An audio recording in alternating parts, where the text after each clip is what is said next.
5 minutes earlier, she was just another elderly visitor in a crowded lobby. The security team barely noticed as they moved people through the line. Her presence blended into the background, her age and quiet demeanor marking her as forgettable. Security saw only a slow-moving senior, not the decades of secrets she carried beneath her plain coat. But when they insisted she open her bag, everything changed. Folded inside was a uniform bearing insignia that had been classified until only weeks before, medals few in the room would recognize. In that instant, the routine became extraordinary, and the line's impatience gave way to uneasy attention, waiting for what would happen next. At first glance, the woman seemed unremarkable in the crowd. Her gray hair was pinned neatly back, a faded blue coat drawn close around her, her steps measured and quiet on the marble. She moved with the patience of someone used to being overlooked. In a place where people were processed more than greeted, she blended easily, the sort of figure security officers barely registered except as a potential delay. The security line wound through the lobby, full of restless travelers and the low hum of frustration. A businessman scrolled through emails. A mother soothed her child, and the officers watched the crowd with practiced detachment. Then, the younger officer's gaze paused on her, eyes narrowing as if searching for a reason. "You step forward," he said, voice flat but firm. She complied, posture straight, hands clasped in front of her. He snapped his fingers. Identification. She produced a well-worn wallet, the plastic sleeve of her ID cloudy with age. The officer squinted at the card, lips pressing together. "This isn't valid." His words drew a few glances from the line, but most people looked away again, the discomfort of witnessing someone else's trouble too familiar to engage. She met his eyes. "My file was only recently declassified. I was told this would suffice for today." Her tone was steady, each syllable deliberate. The officer didn't respond, only tossed the ID onto the table and motioned to her bag. "Let's see what you're carrying. Empty it, please." There was a brief pause. She hesitated, fingers resting on the zipper of her canvas tote, the stitching at the handles worn from years of use. "Might we do this elsewhere?" Her request was quiet, but it hung in the air. The second officer, older and sunburned, stepped in, voice low and dismissive. "No, here is fine. Open the bag." Her jaw tightened, but her movements remained controlled. She unzipped the bag and began placing items on the stainless steel table, each one set down with care. A paperback with creased pages, a pillbox marked for each day, a handkerchief embroidered with violets. The officers examined them with detached efficiency, flipping the book, rattling the pillbox. The younger officer pointed at a side pocket. "Check that one too." She paused, just for a moment, before reaching for the pocket. The zipper caught, and her hand trembled. The officer reached over, impatient, and tugged at the fabric. The line behind her grew quieter, attention shifting from their own routines to the small drama unfolding at the checkpoint. A teenager lowered her phone, uncertain whether to keep filming. The woman's composure did not falter, but her breath caught as the officer's hand closed around the stubborn zipper. With a final tug, the compartment gave way. The officer's hand brushed something inside, and a glimpse of dark blue fabric appeared. The woman's stillness deepened, a quiet tension settling in her shoulders as the contents of her past came closer to the surface, waiting to be exposed on the cold metal table.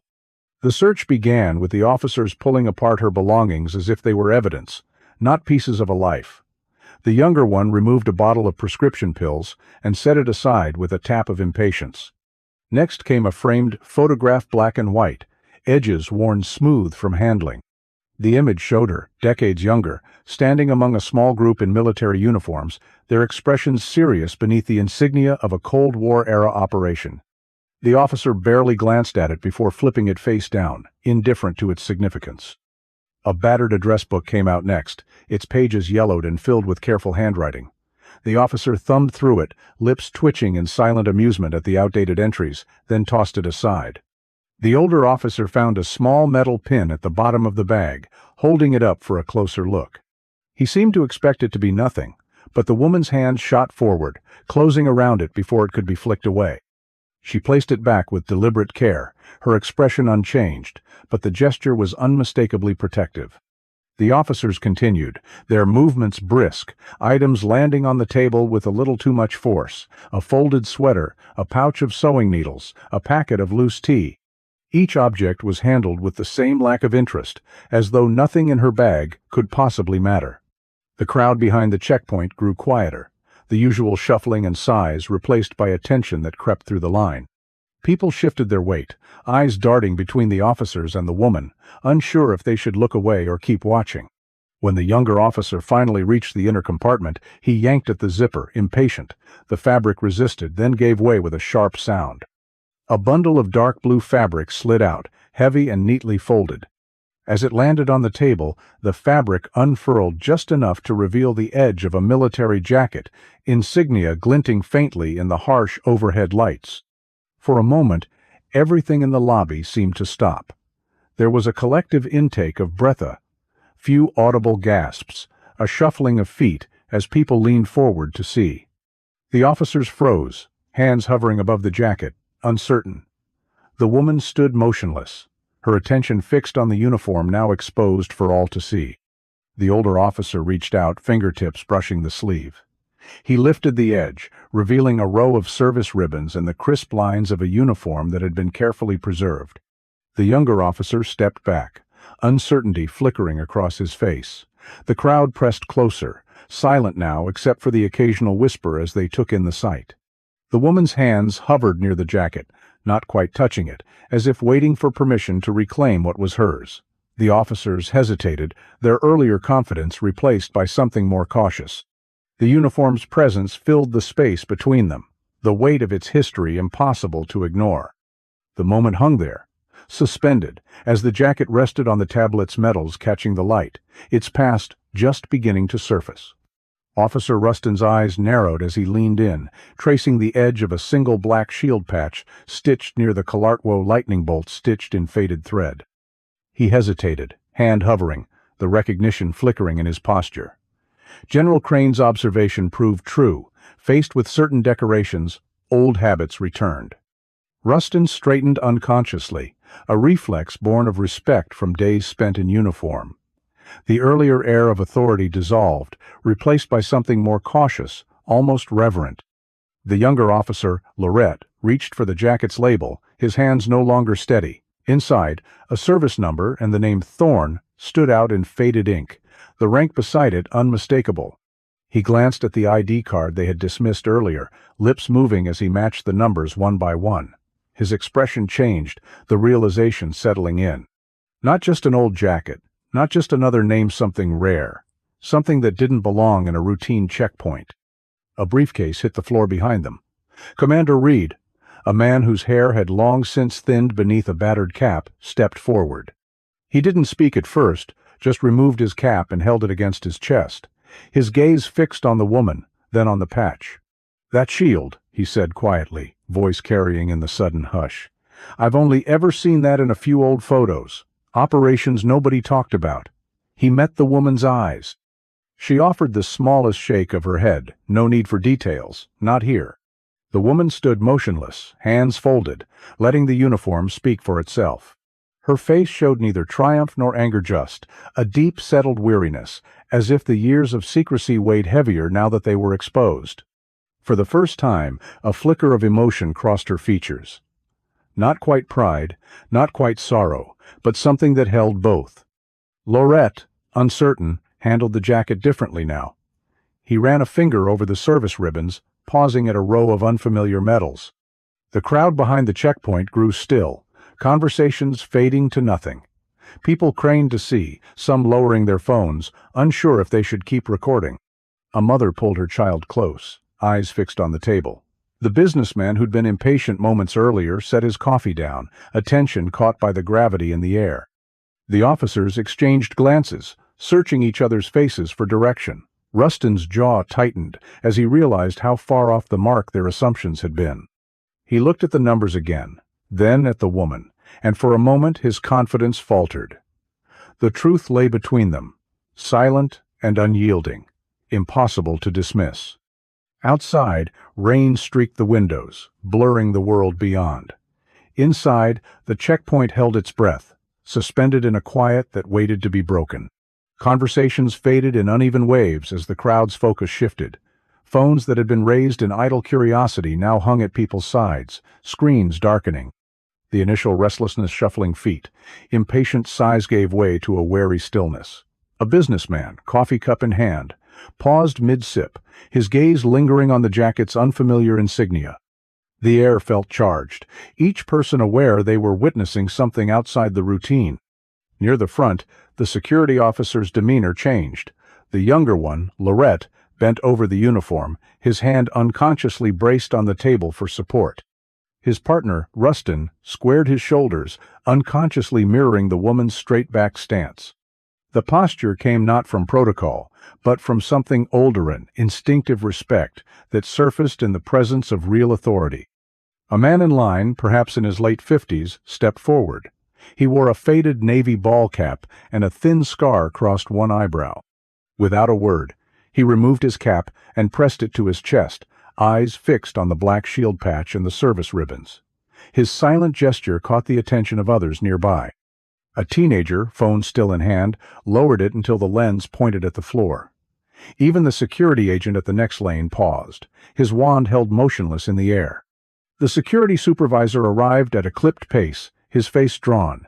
He moved directly to the table, ignoring his subordinates, and lifted the collar of the jacket to examine the tag. His eyes caught on the black operations patch, stitched beside public insignias, pairing not meant to be seen together. His breath snagged, and he released the fabric abruptly, as if it had become too heavy to hold. He leaned closer to Rustin, voice low but urgent.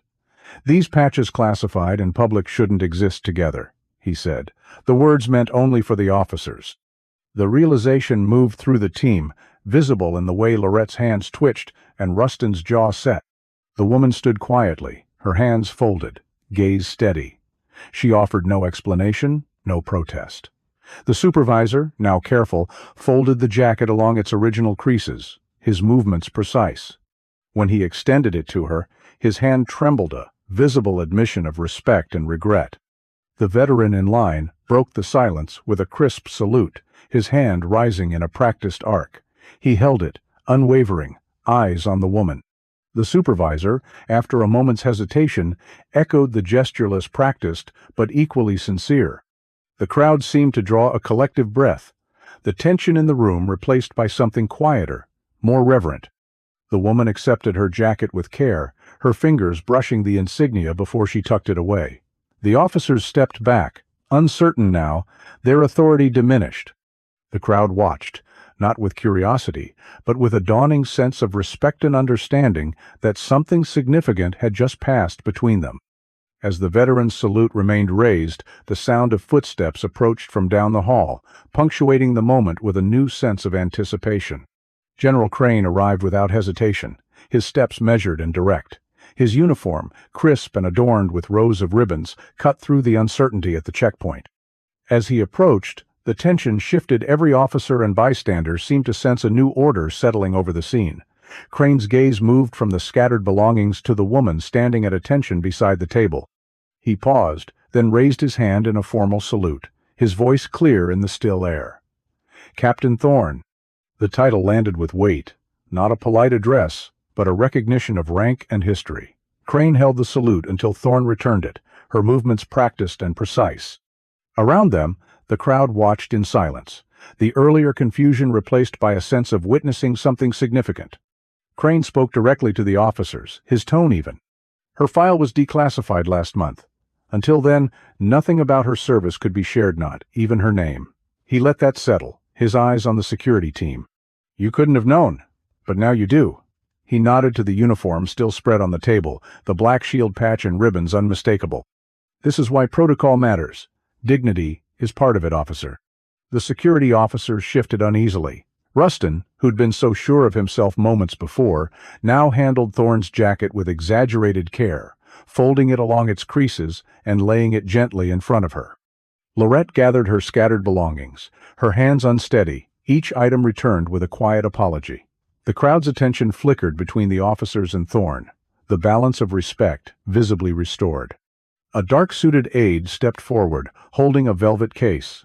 He opened it, the contents catching the overhead lights a distinguished service cross, its ribbon crisp and unblemished. Crane's voice softened. "The President will present this to you. It's overdue recognition for actions your unit carried out in silence." He glanced at the crowd, then back to Thorne. "The other surviving members are waiting. Today, we acknowledge what was never spoken." Thorne's face remained composed, but her eyes betrayed a flicker of something deeper, a memory, perhaps, or a silent roll call of those who hadn't returned. She accepted the case with a nod, her hand steady as she traced the metal's edge. Not pride for herself, but a recognition of all who had served. The youngest officer, Ellis, stepped close, her voice quiet. "Ma'am, thank you for your service." Thorne met her gaze, a brief but genuine connection passing between them. The crowd, sensing the gravity of the moment, held back questions and let the silence speak. General Crane gestured toward the exit. "Your team's waiting, Captain. Transport is ready." Thorne gathered her things with quiet efficiency, her movements unhurried. The crowd parted for her, not out of impatience, but with a new awareness. As she walked past, the veteran in line raised his hand in a final salute, holding it until she disappeared from view. The checkpoint remained hushed, the metal's ribbon catching the light on the table, a reminder of what had just transpired. The officers stood at attention, the crowd lingering in that new stillness, the memory of the moment settling in as the normal rhythm of the building threatened to resume. Officer Rustin's hands shook as he refolded the uniform jacket, his face drained of color. The earlier smirk was gone, replaced by a clumsy reverence. He set the jacket on the table as if it might break, then stepped back, uncertain. The young officer Ellis blinked away tears, her hands moving with careful precision as she placed the medal back atop Captain Thorne's belongings. She paused, eyes lingering on the medal's ribbon, then looked up at Thorne, searching for words. Thorne accepted her things with quiet efficiency. She folded the jacket with practiced care, tucking it away without ceremony. The veteran who had saluted earlier stepped forward, baseball cap pressed to his chest. He extended his hand, and Thorne took it, their grips firm, the exchange silent but understood. Behind them, a few businessmen removed their hats, almost unconsciously, as if the gesture was drawn out of them by the weight of the moment. A reporter, breaking through the crowd, called out a single question. "Captain Thorne, what does this recognition mean to you after all these years?" The security chief moved to block further intrusion, but Thorne didn't flinch. She met the reporter's gaze, her voice steady and clear. "Respect is not earned by insignia," she said. "It is earned by recognizing humanity in others." She zipped her bag and turned from the cameras, leaving the question hanging in the air. Her pace remained measured as she walked toward the exit, posture unchanged, eyes forward. The crowd parted now with a careful respect, the impatience gone. A teenager reached out, then thought better of it, letting his hand fall. The reporters' voices faded behind her, muffled and irrelevant in the hush that remained. Back at the checkpoint, the mood had shifted. Officer Ellis wiped her face with the back of her hand, then gently lifted an elderly man's walker onto the X-ray belt. Rustin adjusted the cane of the next woman in line, his movements unhurried. When a middle-aged veteran presented his ID, the officer on duty stood a little straighter, offering a quiet, "Thank you for your service." The line moved, but no one seemed in a hurry. The usual sighs and shuffling had given way to a steady calm. The veteran who had saluted lingered for a moment, watching Thorne's retreating figure through the glass doors. He turned, catching Ellis's eye. "That pin she guarded," he said quietly, pointing to the Pathfinder badge. "They stopped issuing those in '72. Ellis's hands stilled, and she looked at the next elderly woman in line frail, leaning on a shopping cart. Ellis knelt, fastening a loose strap without hesitation. "Let me help you, ma'am," she said, voice steadier. Outside, rain had faded to a light mist. Thorne crossed the plaza, her shadow stretching across the wet stone. Inside, the officers kept their eyes on the next passengers, but something fundamental had changed. When the next elderly person approached, 3 officers stepped forward to assist, no prompting needed. The line continued, each gesture a little more careful than before. No one rushed, no one complained about the wait. The checkpoint's rhythm was quieter now, the sense of dignity restored. And as the doors closed behind Captain Thorne, the building seemed to hold its breath, waiting for what would come next as the day's light began to shift. Sunlight stretched across the polished floors of the grand hall, catching on the edges of uniforms and the muted metals pinned to old jackets. The air inside was clear and quiet, the hush broken only by the soft movement of chairs and the low voices of those gathering at the front. 14 veterans sat together, their uniforms pressed, their posture unwavering despite the years. Each bore the marks of service-scarred hands, stiff knees, eyes that missed nothing. They greeted one another with nods and brief words, the kind of shorthand that only comes from decades of shared history. At the front, Captain Thorne stood beside her fellow survivors of Special Operations Group Delta. The President entered with a retinue of military officials, the procession measured and deliberate. The ceremony began with little preamble. The President's remarks were brief, his words carrying through the hall. Today we honor those whose service was hidden, whose courage was never recognized. This is a moment long overdue. He spoke of Operation Dresdenveil, of the lives saved and the crisis averted, making public for the first time what had been kept secret for decades. He highlighted Thorne's quick thinking, her fluency in languages, and her refusal to leave anyone behind. When Thorne's name was called, she stepped forward, her movements steady. The President lifted the Distinguished Service Cross from its case and pinned it to her uniform. The metal's weight settled against her collar, the ribbon bright against the blue wool. The President leaned in, saying something meant only for her, then stepped back with a nod. The hall fell silent as Thorne turned to the microphone. She spoke without notes, her voice level and clear. "We did what was necessary. We served because it was right. The honor belongs to those who did not come home." Each word landed in the quiet, the meaning plain but heavy. The veterans in the front row listened with the intensity of those who understood every unspoken detail. One man's grip tightened on his cane, another's eyes shone with the memory of names unspoken. As Thorne finished, she did not linger at the podium. The applause began first a ripple, then a wave as the hall rose to its feet. The sound filled the space, but Thorne did not smile or acknowledge the crowd. She stood at attention, her eyes fixed ahead, her hands folded behind her back. The ovation faded, replaced by a silence that felt deeper than before. A single tear traced down her cheek, catching the light as it moved. She let it fall, unmoving, her face otherwise composed. No one spoke. The veterans remained standing, their attention fixed on her, understanding the cost behind the recognition. In the quiet that followed, the ceremony drew to a close, the hall settling into a gentler rhythm as guests began to gather their things and move toward the adjoining reception. In the hush of the reception, the veterans gathered close, their chairs angled together as if to shield their conversation from the rest of the room. The air was easier here, the edges of ceremony worn away, replaced by a kind of relief that came with privacy.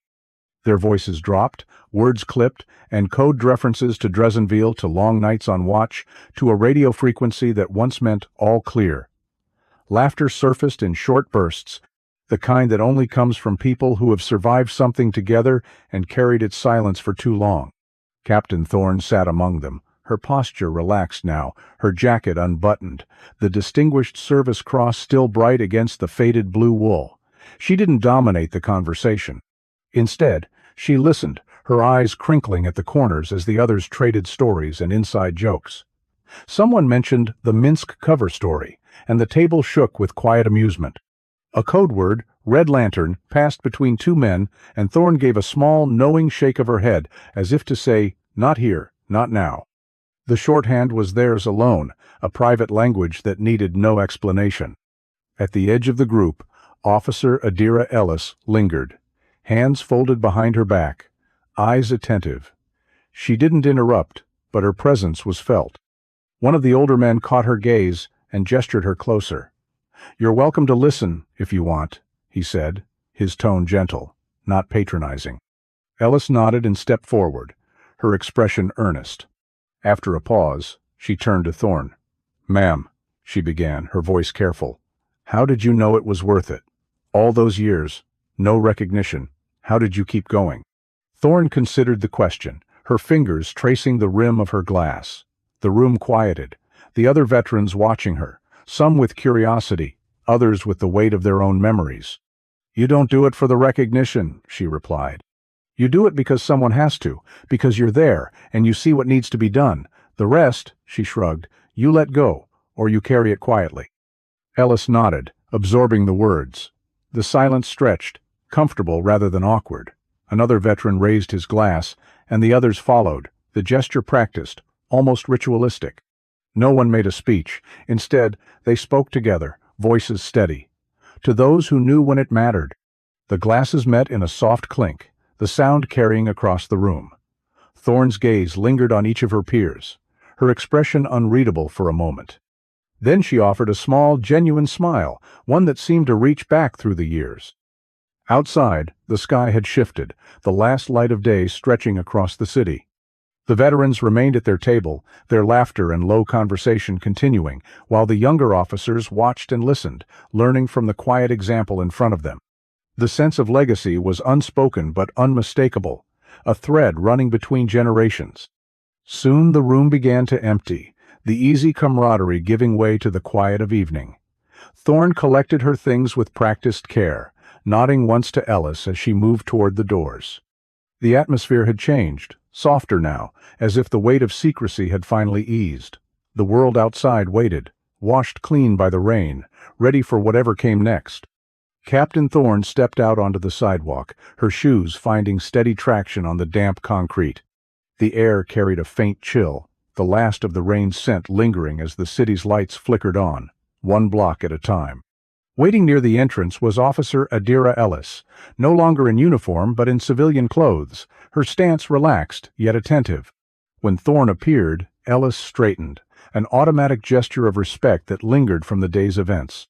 They began to walk, neither rushing nor dawdling, their steps falling into a quiet, synchronized pattern.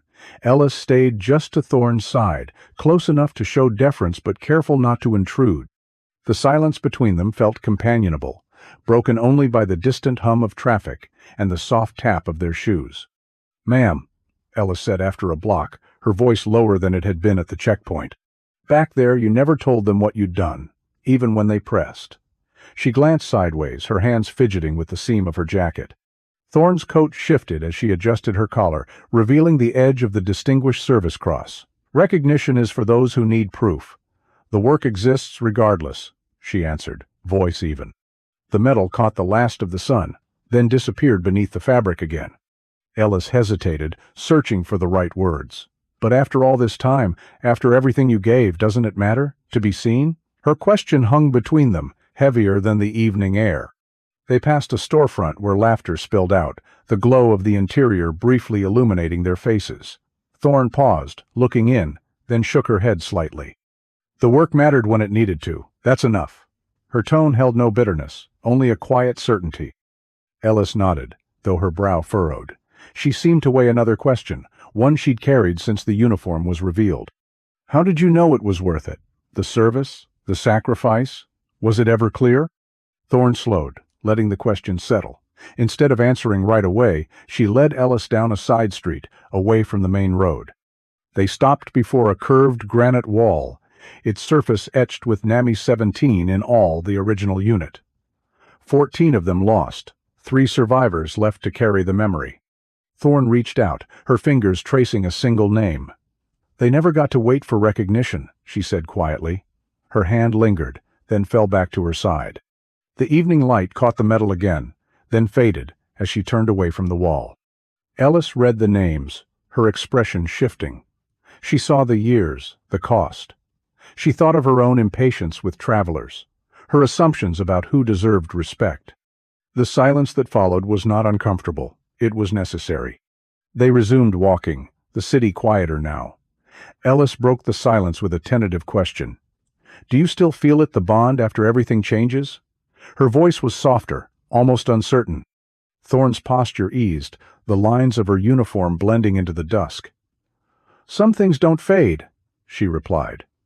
They walked on, their shadows stretching behind them.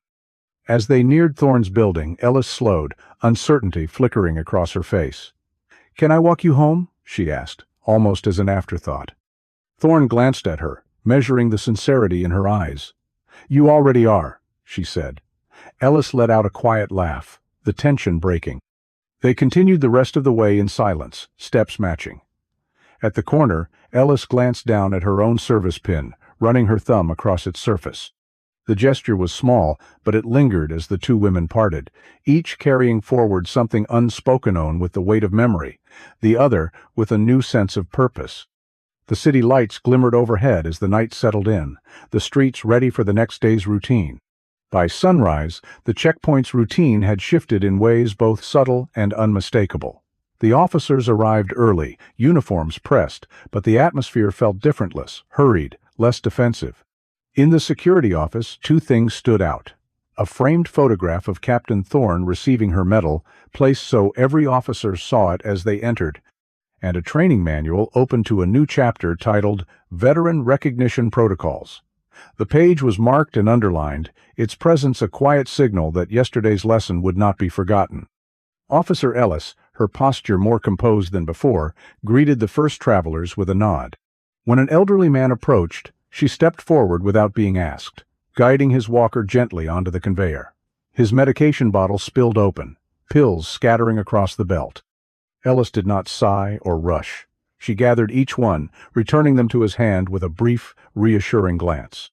At the checkpoint, the pace was steadier. The officers handled belongings with care, explaining procedures instead of barking orders. When a group of travelers voiced frustration about the wait, the supervisor walked over, meeting their impatience with calm explanation. "We're recalibrating equipment," he said, voice measured. "Thank you for your patience." The woman at the front of the line stopped tapping her foot. The college students behind her exchanged glances, but said nothing more.